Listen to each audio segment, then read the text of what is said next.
ஆண்களை விட பெண்களுக்கு தான் அதிக ஊட்டச்சத்து தேவையா என்னன்னு பார்க்கலாமா? உணவும் ஊட்டச்சத்தும் ஆண்களுக்கு பெண்களுக்கு என இருவருக்குமே தேவைப்படுற ஒண்ணு. அதுதான் உடலுக்கு ஆரோக்கியம் மற்றும் நோய்களின் தடுப்பு மையமாக செயல்படுது. பெண்ணின் திருமண வாழ்க்கையில தேவையான ஊட்டச்சத்து ஆணின் தேவையிலிருந்து பெரிதும் மாறுபடுது. சரியான உணவும் ஊட்டச்சத்தும் மனநிலையை மேம்படுத்தவும், பெண்களின் ஆற்றலை அதிகரிக்கவும், ஆரோக்கியமான எடையை பராமரிக்கவும் உதவுவது மட்டும் இல்லாம ஒரு பெண்ணின் வாழ்க்கையில பல்வேறு நிலையில ஆரோக்கியத்தை பாதுகாக்கவும் செய்யுது. ஏன் பெண்களுக்கு அதிக ஊட்டச்சத்து குறைபாடு வருது? குழந்தை பருவத்துல பெண் குழந்தைகள் ஆண் குழந்தைகள் என இருபாலருக்கும் ஊட்டச்சத்து தேவைகள் ஒரே மாதிரி தான் இருக்கும். பெண்கள் படிப்பு அல்லது வேலை அல்லது குடும்பத்துல மற்றவர்களின் தேவைகளுக்கு முக்கியத்துவம் கொடுப்பதுல மட்டுமே கவனம் செலுத்துறாங்க.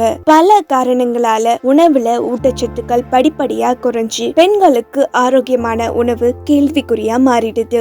இந்த ஊட்டச்சத்து குறைபாடு இருக்கும்போது உடல் ஆரோக்கியம் குன்றுவதால் எப்போதும் பசி உணர்வு, சோர்வாக இருப்பது, ஆற்றலை இழப்பது என பல அறிகுறிகள் சந்திக்க வேண்டியிருக்கும். ஆண்களை விட பெண்களுக்கு குறைவான கலோரிகள் தேவைப்படுது. ஹார்மோன் மாற்றங்கள் பெண்களுக்கு இரத்த சோகை, பலவீனமான எலும்புகள் ஆகிய நோய்களை உண்டாகும் அபாயம் இருக்கு. பெண்களுக்கு ஒரு நாளுக்கு தேவையான இரும்பு, கால்சியம், மெக்னீசியம், வைட்டமின் டி மற்றும் வைட்டமின் பி மற்றும் வைட்டமின் B9 போன்ற ஊட்டச்சத்துக்களை அதிக அளவுல சாப்பிடுறது மூலமா இந்த குறைபாட்டை போக்கலாம். வாழ்நாள் முழுவதும் வலுவான எலும்புகளுக்கு கால்சியம் தேவை.